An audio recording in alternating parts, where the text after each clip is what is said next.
It's a wonderful story. Here's the story, one of my favorite stories. Yeah. I'm in college, freshman. In those days, and this is 1964, okay, I didn't speak to my parents that often. It was expensive. Long-distance calls were expensive. So you could spend $2, $3, $5, $10 on a long-distance call. It was a lot of money then. When I would travel back to college, I'd call home on a signal, collect from Billy back at college. They'd refuse the call, and they'd know that I was home. And we'd save, that's how it was done. Okay. So I get a phone call one day. And in those days, the phone was on the corridor, with a steel cord on it. It could ring for 2 hours and nobody would pick it up, or somebody might pick it up as they were walking by. You never knew whether you were going to get through. My father, who was calling, didn't know. But he was calling, somebody picked up, and then you're screaming down the hall, Goldstein called, da-da-da. I was in the room. I come out. This guy says, it sounds like your father. Now, phone call from my father. That's not good news. That's something. Somebody's gone, something. So I dash down to the phone. I say, Pa, is everything okay? He says, yes, son, everything's just fine.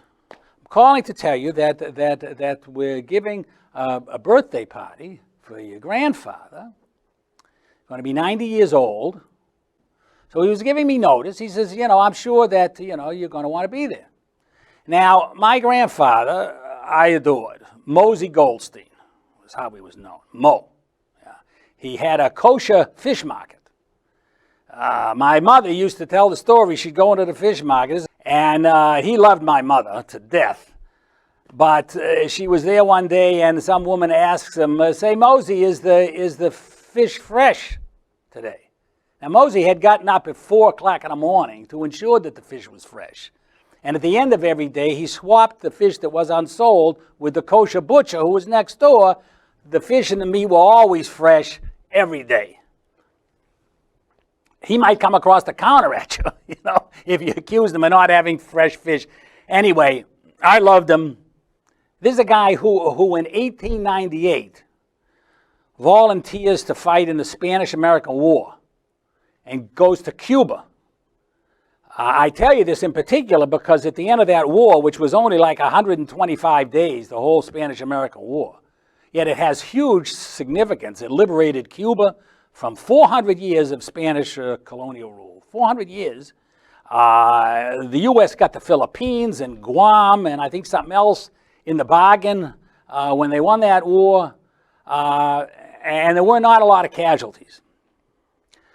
My grandfather, like 80% of the people who were sent over there, came down with dysentery or yellow fever or some damn thing that they didn't have any injection for, and they didn't know, and they thought it was contagious. And where do you think they sent them?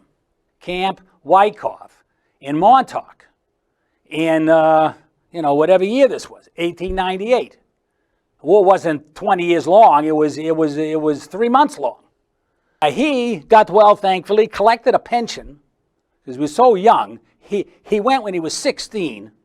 His father didn't speak any English. He tells him that he needs to get a job at the post office. It's got an official seal. He needs his father's signature because he's underage. And the next thing his father knows, he's in Cuba. So my father's telling me he's giving a party for Grandpa Mo. I say, Pa, I'll call you back. Let me check my calendar. Of course I want to come. And don't you know, there's a massive conflict. I rush back to the phone, and I say, Pa, you're not going to believe this, but, it's Rochester. This thing is in 6 weeks. Winter will be over. It's the biggest social weekend of the year because we're coming out of the winter. Every fraternity is giving their biggest party of the year. I'm pledging a fraternity. They expect me to be at this party. And I got a date with a girl I've been chasing since September when I got here. I said, I don't think I could come, and I couldn't be sorrier about it. Now, my father was not an explosive man, but he could be sarcastic. And a big pause, and he says to me, tell me, fraternity boy. He says, when your grandfather dies, You make time for the funeral? My knees buckled when he asked me that question. I said, Pa, how could you possibly ask me that question? Of course I'll come to the funeral. He says, I'll tell you what.